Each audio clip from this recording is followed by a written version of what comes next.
Shalom saudaraku, kembali lagi berjumpa di Life Study, sebab orang yang berhenti belajar, berhenti bertumbuh. Mari kita bersatu di dalam doa. Bapa dalam sorga, kami datang dengan rasa lapar dan haus, kerendahan hati di hadapan Bapa. Berbicaralah kepada masing-masing kami. Dalam nama Tuhan Yesus kami berdoa, amin. Saudaraku, kita akan meneruskan pembelajaran kita dari Injil Yohanes. Sekarang kita sudah sampai di ayat yang ke-47 ya. Kita akan membahas 47 sampai dengan 59. Saya akan bacakan ayat yang ke-47. Aku berkata kepadamu, sesungguhnya barang siapa percaya, ia mempunyai hidup yang kekal. Saudara, yang mempunyai hidup kekal itu bukan yang sekedar rajin ke gereja, rajin kasih kolekte, ya, rajin pelayanan, bukan itu. Ya, tetapi yang punya hidup kekal adalah yang merupakan seorang murid. Hanya murid yang memiliki pengenalan mendalam. Minggu lalu saya sudah jelaskan bahwa percaya itu datang dari pengenalan. Percaya itu bukan datang dari aktivitas-aktivitas, dari hal-hal supranatural, hal-hal ajaib, tapi percaya itu datang dari pengenalan. Hanya murid yang memiliki pengenalan yang mendalam akan gurunya. Ya. Makanya yang punya hidup kekal itu bukan yang sekedar rajin berliturgi, tapi yang punya hubungan yang mendalam dengan Tuhan. Hidup yang kekal kan juga didefinisikan Yesus ya sebagai bukan mati masuk surga, tetapi pengenalan dengan anak. Inilah hidup yang kekal itu, yaitu kalau kita mengenal Dia yang diutus Bapa. Ginosko, kata mengenal di situ ginosko. Ada pengenalan yang sangat mendalam dengan Tuhan Yesus. Ya. Nah, jadi sekali lagi, barang siapa percaya, tentunya harus percaya yang benar, saudara ya. Percaya yang benar. Percaya sendiri kan pistewo, mempercayakan diri kepada objek yang dipercayai ya. To entrusting to a one, mempercayakan diri.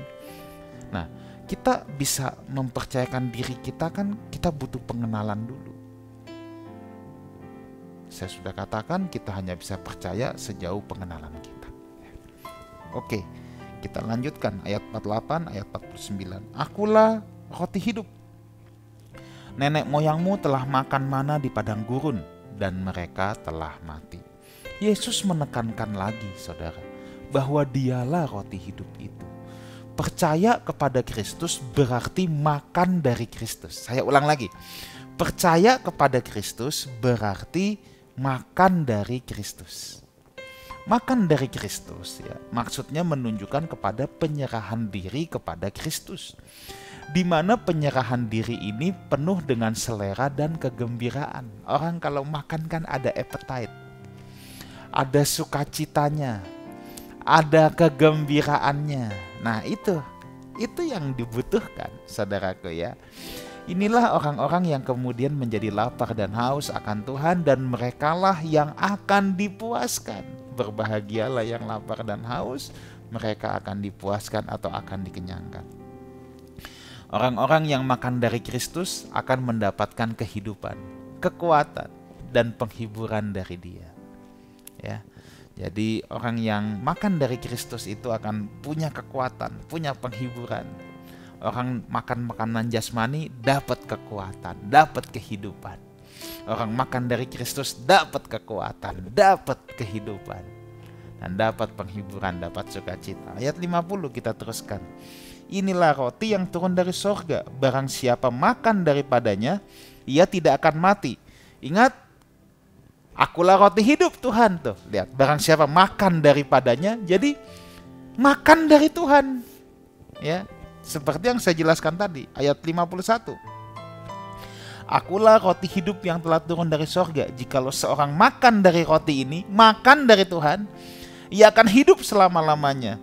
Dan roti yang kuberikan itu ialah dagingku yang akan kuberikan untuk hidup dunia. Saudaraku, makan dari Kristus itu seperti bangsa Israel makan dari mana, ya. setelah bangsa Israel meninggalkan kuali daging, kuali berisi daging dari Mesir, mereka tidak lagi bergantung pada jeripaya mereka. Dulu mereka harus berjeripaya, mereka harus jadi budak dulu, harus bekerja paksa, disiksa supaya dapat kuali berisi daging. Sekarang mereka diberikan mana dari sorga. Mana itu turun setiap hari dari langit. Inilah yang Tuhan bilang, burung pipit pun Tuhan pelihara. Inilah mana yang turun dari sorga, saudara ya. Mana yang turun dari sorga. Mereka sekarang bukan bergantung pada Mesir, mereka harus bergantung sama Tuhan. Bergantung sama sorga. Mana dari sorga adalah tipologi atau perlambangan. Perlambangan dari Kristus yang adalah roti dari sorga. Jadi seperti bangsa Israel dulu makan mana dari sorga, sekarang orang percaya makan dari Kristus. Ingat perjanjian lama itu banyak tipologi, banyak perlambangan. Kalau dulu mereka mempersembahkan anak domba, tetapi sekarang Kristuslah anak domba Allah yang sesungguhnya. Kalau dulu mereka makan dari mana, sekarang Yesuslah mana yang sesungguhnya. Tentunya kualitas perlambangan dengan yang realnya itu beda. Kalau dulu anak domba walaupun harus dicari yang tidak bercacat, tapi tetap itu hanya hewan. Kalau Kristus itu betul-betul anak domba Allah yang tidak bercacat, tidak bercela. Makanya korbannya sekali untuk selama-lamanya. Kalau dulu orang Israel mesti setiap tahun datang terus mempersembahkan korban terus, karena itu hanya perlambangan. Tapi kalau Kristus, dialah yang sesungguhnya, hanya sekali pengorbanannya untuk selama-lamanya. Nah, kematian bukan lagi menjadi hal yang menakutkan. Kalau orang yang hanya hidup dari perlambangan, tetap saja dibinasakan bisa, tetap bisa binasa. Tapi kalau orang udah makan dari Kristus, dia tidak akan binasa. Dia pasti akan memperoleh hidup yang kekal. Ingat, makan dari Kristus. Karena ketika dia makan dari Kristus, ada kebergantungan dengan Kristus. Dia dapat hidup, dapat kekuatan, dapat sukacita, dapat penghiburan dari Kristus. Ia tidak akan binasa sampai selama-lamanya. Ayat 52, orang-orang Yahudi bertengkar antar sesama mereka dan berkata, bagaimana ia ini dapat memberikan dagingnya untuk kita makan, untuk dimakan. Seperti biasa saudara ya, tulalit, nggak nyambung karena gagal paham. Berapa banyak orang Kristen yang suka gagal paham saudara ya. Penyebab-penyebab gagal paham itu banyak, bisa hati yang keras, bisa kurang mau belajar ya. Bisa juga kebodohan. Ingat, kebodohan dalam Alkitab itu bukan soal nggak tahu. Kalau nggak tahu itu kurang mau belajar. Kalau kebodohan itu tahu tapi tidak mau melakukan. Itu kebodohan. Ya. Itu yang bikin kita suka gagal paham sama Tuhan. Hati yang keras, kita keras hati. Kita dengar firman begini, tapi kita bilangnya, enggak, pokoknya gue maunya begini. Itu kan keras hati saudara. Kita kurang mau belajar. Ya, kita kurang mau belajar, kita malas, nggak mau belajar firman. Itu juga bisa menyebabkan kita gagal paham. Atau kebodohan, kita tahu, tapi kita nggak mau melakukan. Ingat, ada dua orang yang membangun rumah, satu di atas pasir, satu di atas batu karang. Dan Tuhan berkata yang bodoh dan yang bijaksana. Yang bodoh ialah yang mendengar tapi tidak melakukan. Tahu tapi tidak melakukan. Orang bisa rajin ke gereja tapi tetap gagal paham sama Tuhan. Orang tetap rajin ke gereja tapi tetap bisa tulalit sama Tuhan. Kalau hatinya keras. Dan faktanya apa? Ketika dia tetap hidup dalam dosa, hidup dalam kedagingan. Ya, itu adalah bukti bahwa dia tulalit dengan Tuhan. Sekalipun tiap minggu ke gereja. Sekalipun sama-sama nyanyi 3 lagu pelan, 2 lagu cepat. Sekalipun sama-sama dengar khotbah, sama-sama terima doa berkat, tetap bisa tolalit sama Tuhan.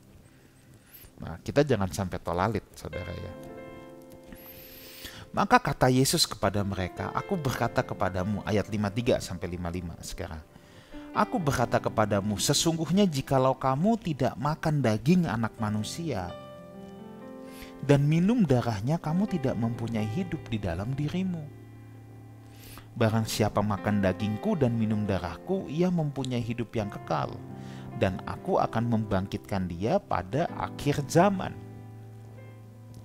Pada akhir zaman. Sebab dagingku adalah benar-benar makanan dan darahku adalah benar-benar minuman. Saudara, ini bukan pernyataan seorang kanibal, saudara ya. Kalau membaca ini jangan, Yesus kanibal. Kok begini? Enggak, ini bukan pernyataan seorang kanibal. Kekristenan sering diejek akan hal ini. Ungkapan tadi adalah kiasan. Bukankah Yesus memang sering belajar atau mengungkapkan dirinya dengan kiasan? Akulah roti hidup. Ya, jangan bayangin roti dari adonan yang digigit.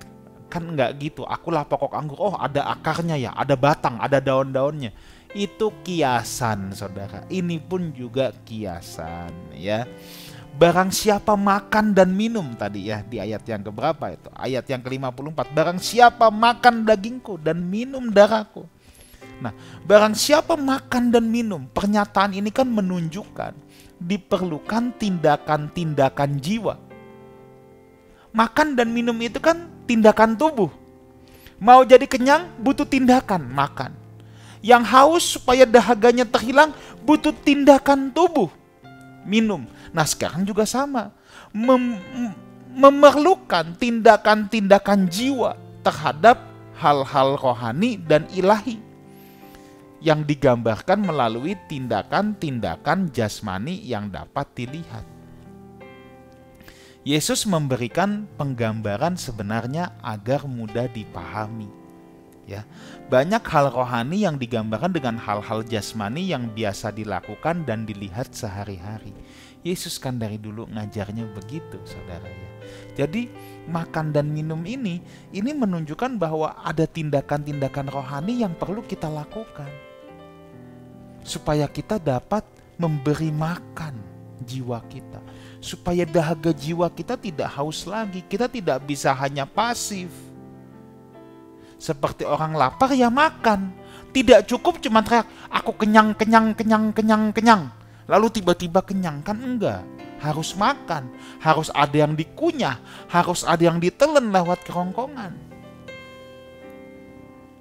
Nah sekarang orang juga kalau bilang aku percaya sama Tuhan, ya enggak cukup cuma teriak, aku percaya. Harus ada tindakan-tindakan rohani yang dilakukan. Apakah kita berdoa? Apakah kita baca firman? Apakah kita melakukan firman? Nah ini kan semua tindakan-tindakan rohani yang kita lakukan. Apakah kita merenung, punya waktu berdoa? Ya, jadi ini bukan ayat kanibal, saudara. Justru Tuhan mau mengajar bahwa ada tindakan-tindakan yang perlu kita lakukan. Toh dalam Alkitab itu seringkali memang Tuhan menggunakan pembahasaan manusia. Makan dan minum kan hari-hari yang kita tahu. Ya. Kadang-kadang di Alkitab bisa tulis, maka Tuhan marah. Nah, itu Tuhan marah itu kan marahnya Tuhan dengan marahnya manusia itu beda, saudara. Maka menyesallah Tuhan. Menyesalnya Tuhan itu dengan menyesalnya manusia itu beda. Tidak akan bisa dilukiskan 100% dengan bahasa manusia. Tapi Tuhan hanya kasih sedikit petunjuk. Itu yang disebut dengan istilah antropopatisme. Perasaan manusia mewakili perasaan Tuhan, walaupun pasti beda. Ada juga antropomorfisme. Ya, antropomorfisme. Kalau tadi perasaan antropopatisme, ini antropomorfisme. Bagian-bagian tubuh manusia yang digambarkan dan diadopsi menjadi bagian dari Tuhan. Contoh apa? Mata Tuhan melihat. Nah, saudara kalau dengar mata Tuhan melihat, itu bayanginnya apa? Ada alis, bulu mata, bola mata, ada retina, pupil. Ya kan nggak begitu, saudara. Ya. Mata Tuhan, tangan Tuhan, terus kita bayangin gitu ada jari 5 kuku. Kan enggak, beda. Nah itu hanya penggambaran. Nah ini pun kiasan-kiasan. Tapi ada pelajaran rohani. Kalau dikatakan mata Tuhan melihat, artinya apa? Kita semua dalam kontrol Tuhan. Kan gitu. makna rohaninya. Ini juga makan dagingku, minum darahku. Ada tindakan-tindakan rohani yang perlu kita lakukan. Nah, dalam sejarah gereja, hal ini seringkali dijadikan ayat untuk perjamuan kudus, saudara, ya. Untuk perjamuan kudus, dan ini menjadi keributan atau perdebatan panjang. Ada yang namanya istilah transubstansi. Jadi yang diperdebatkan, ya, ini saya cerita sedikit aja untuk saudara menambah wawasan, ya.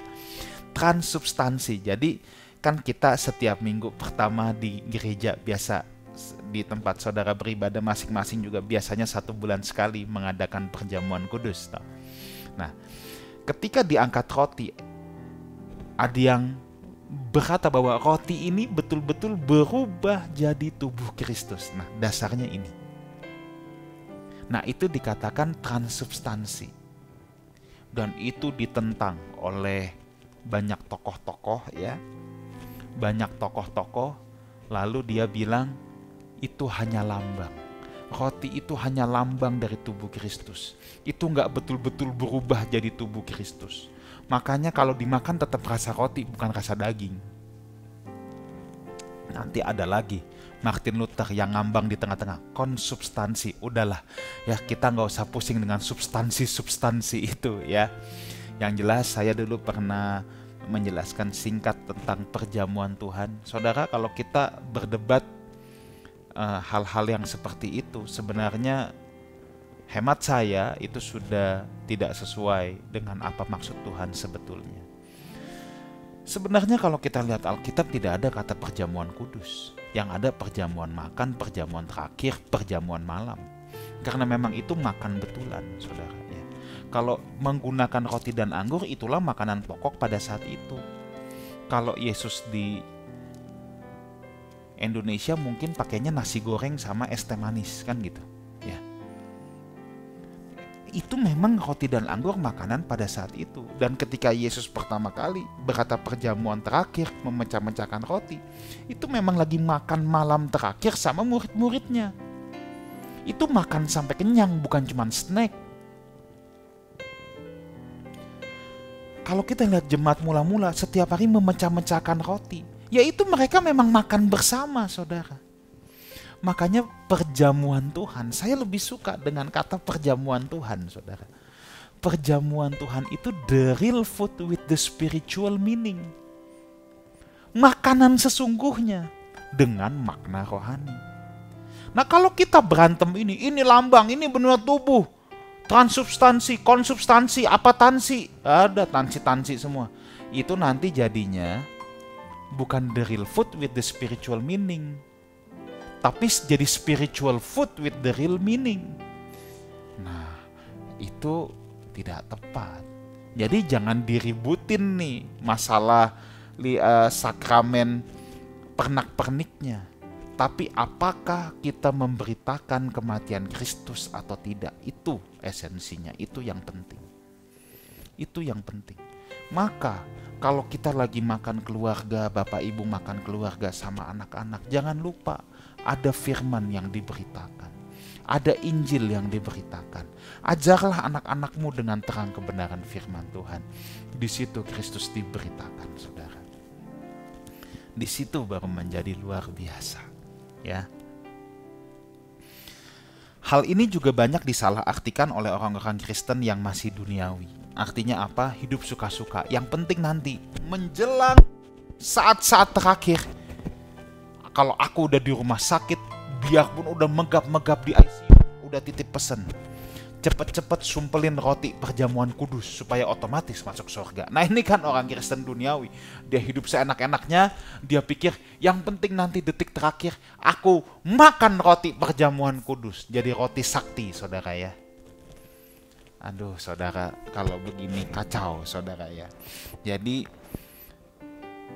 selama kita masih kuat, yuk kita melayani Tuhan. Jangan tunggu udah mau mati baru, yang penting aku nanti gigit roti perjamuan. Enggak begitu, saudara, ya. Oke, terakhir ayat 56-59 saya akan bacakan. Barang siapa makan dagingku dan minum darahku, ia tinggal di dalam aku dan aku di dalam dia. Sama seperti Bapa yang hidup mengutus aku dan aku hidup oleh Bapa, demikian juga barang siapa yang memakan aku akan hidup oleh aku. Inilah roti yang telah turun dari sorga, bukan roti seperti yang dimakan nenek moyangmu, dan mereka telah mati. Barang siapa makan roti ini, ia akan hidup selama-lamanya. Semuanya ini dikatakan Yesus di Kapernaum ketika ia mengajar di rumah ibadat. Jadi apa sejatinya yang dimaksud oleh Tuhan Yesus bahwa dialah roti hidup? Ya, saudara, Tuhan Yesus sebagai roti hidup maksudnya sebagai pengganti hidup dunia yang telah disita oleh dosa. Kristus memberikan dagingnya sendiri, kematiannya di atas kayu salib sebagai korban penebusan, tubuhnya sendiri diberikan untuk mendamaikan dunia ini. Makanya Yohanes Pembaptis dulu pernah berkata, inilah anak domba Allah yang menanggung dosa dunia. Menanggung dosa dunia. Kristus yang menebus, Kristus sebagai jaminan kita. Kristus yang membeli kita semua, saudara, dengan pemecahan tubuhnya dan pencurahan darahnya di atas kayu salib. Makanya Alkitab berkata bukan dengan emas perak, bukan dengan barang fana, tapi dengan tubuhnya sendiri, dengan darahnya sendiri. Maka makan daging dan minum darahnya artinya percaya kepada Dia, mempercayakan diri kita kepada Dia, menjadi murid Dia, mengabdi kepada Dia. Itu makan daging dan minum darahnya. Memberikan diri sebagai seorang yang telah ditebus, dibeli lunas dengan tubuh dan darahnya. Makanya ini punya banyak implikasi, saudara. Sangat menyedihkan kalau orang berkata, aku sudah jadi percaya, aku sudah dibaptis, aku rajin ke gereja, tapi tetap hidup dalam dosa, senang hidup dalam dosa. Itu seumpama saudara punya hutang, sudah ada yang melunasi. Ya sekarang hidup yang benar, jangan datang lagi ke pegadaian atau datang lagi ke tempat pinjol-pinjol, ya, lalu bikin hutang yang baru lagi. Itulah gambaran orang Kristen yang berkata, aku udah dibaptis, aku udah lahir baru, tapi dia tetap rajin hidup dalam dosa, menggadaikan kembali dirinya. Kita tidak boleh menyalibkan Kristus untuk yang kedua kali, saudara. Ya, justru sekarang kita jadi orang yang berhutang. Dulu kita hutang kepada dosa, sekarang kita hutang kepada Kristus. Dulu kita hidup bagi kerajaan kegelapan, sekarang kita hidup bagi Dia yang telah mati untuk kita. Ya.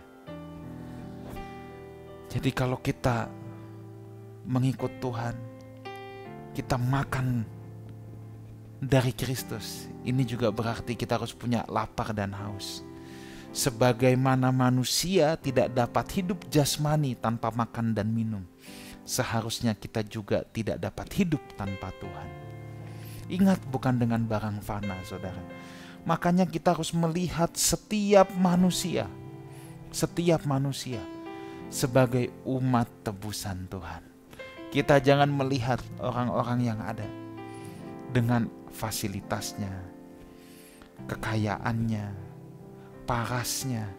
Mereka semua umat tebusan, saudara. Jangan menilai orang dari mobilnya, tapi lihatlah semua orang dengan tubuh dan darah Tuhan Yesus, bahwa Dia juga orang yang dikasihi Tuhan.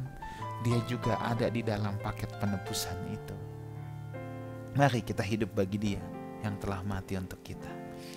Amin. Mari kita berdoa. Kami bersyukur Tuhan, kiranya kami mau makan dari Tuhan, supaya kami beroleh kehidupan, kekuatan, kelepasan. Kami bersyukur untuk jaminan yang Tuhan berikan. Dan kami mau hidup bagi Tuhan, kami tidak mau menggadaikan kembali hidup kami kepada kegelapan. Dalam nama Tuhan Yesus kami berdoa. Amin. Saudaraku, sampai jumpa di ibadah raya kita. Ada Sunday School juga, ada Teens, ya, di Wang Plaza jam 10 pagi hari Minggu. Saya ingin berjumpa dengan setiap saudara. Sampai jumpa di live study berikutnya. Sebab orang yang berhenti belajar berhenti bertumbuh. Amin.